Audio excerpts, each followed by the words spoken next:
Hi, my name is Gabrielle Lese and I'm a shareholder at Anderson Kill in the Wills, Trust and Estates Group. I recently published an article on the importance of having an estate plan in place that addresses your current family situation. I'd like to share a few highlights with you now. It's imperative that you have a plan that matches your intended beneficiaries. Let's start with what happens if you die without a will. If you die without a will, the intestacy statute of your home state will dictate who receives your assets. In New York, that is, in order, your spouse, children, parents, siblings, and so on.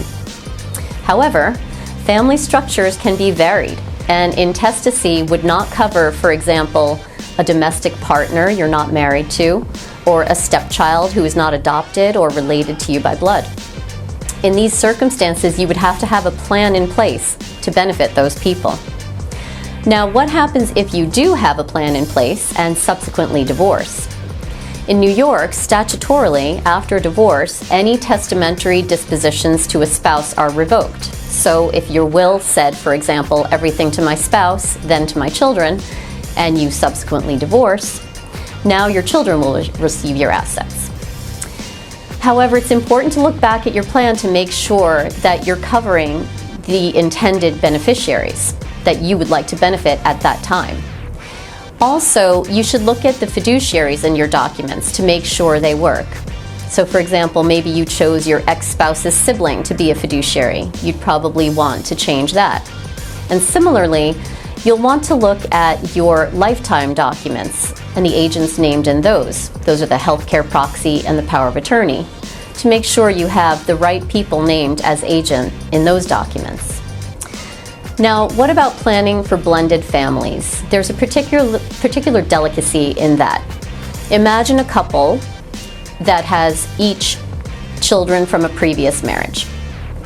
Generally, each individual would like to benefit the surviving spouse, but also take care of the children from the previous marriage. So the usual formula of everything to my spouse outright may not be appealing in this case.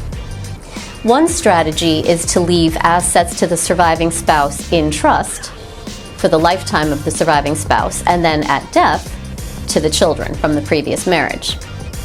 Or another strategy is a partial gift to the surviving spouse and a partial gift to the children.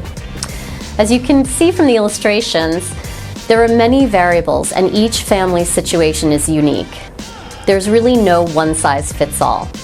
Also, life means change. People age out of fiduciary roles, people pass away, children grow up and become capable of being fiduciaries themselves. At any given point, these triggers are opportunities to review and revisit your estate plan, not to mention estate tax planning landscape as a very important element. It's imperative to discuss your plan and make sure that it reflects your particular situation. If you would like to read my article on this topic, you could click the link below to access it. And if you would like to discuss your own estate plan, I would be very happy to discuss it with you. Thank you very much.